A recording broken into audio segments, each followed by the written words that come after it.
This is the story of Thomas and Brewster.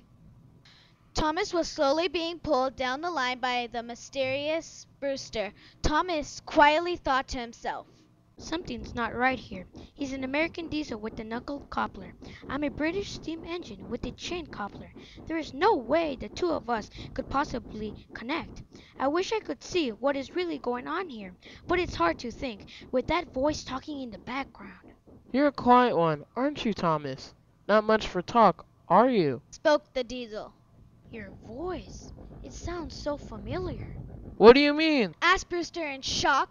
I've never heard this narrator speak before. "No, not him. You aren't a real diesel, are you?" Brewster gulped in shock at Thomas's accusation. I have no idea what you're talking about, Thomas. "Let's look at the facts here, Brewster, if that's even your real name. You somehow managed to couple to me even though it's not even remotely possible to do so.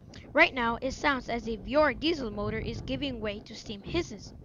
And most importantly of all, you're a diesel from the other railway. That's nice to me off the bat. You will never find that in a diesel, but rather in a steam engine." Brewster smiled, knowing that he couldn't hold his act up much longer. "See, even the narrator proves you're not a diesel." Ahem, who's the one that's telling the story here? "Oh, right. Sorry, Mr. Narrator." Anyway, Brewster and Thomas approached a tunnel ahead. When we go through, you'll see who I really am, Thomas. With a big whoosh, Thomas and Brewster came out of the tunnel, only Brewster was not longer there.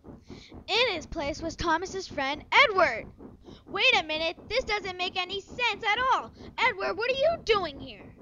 Sorry, Mr. Narrator, but if I tell you the whole plan, I'm going to ruin you-know-what for Thomas.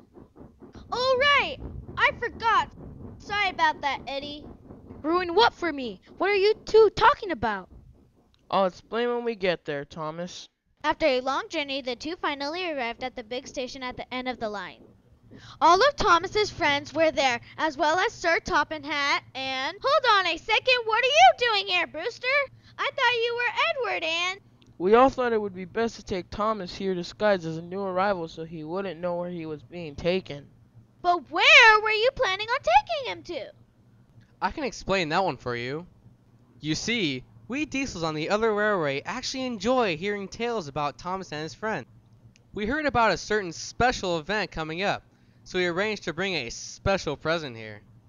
Edward helped take... But what is the special event you're all talking about? You didn't even tell me anything about it! If you will get back to narrating, I may be able to finally get on with my speech about this event. Alright, sorry sir, I promise it won't happen again. Where were we exactly? Oh yes, now I remember. Sir Topham Hatt spoke to all the engines. Thank you for taking Thomas here, Edward. I'm glad you didn't surprise him early.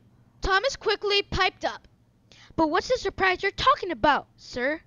Sir Topham Hatt laughed. Don't tell me you forgot today was your birthday, Thomas. Thomas gasped in delight, and all the engines started whistling and shouting. Happy birthday to you! Happy birthday to you! Happy birthday, dear Thomas! Happy birthday to you! Thomas smiled with joy. "Thank you everyone for the best birthday I ever had. You're the best friends ever." The end. Goodbye, everybody.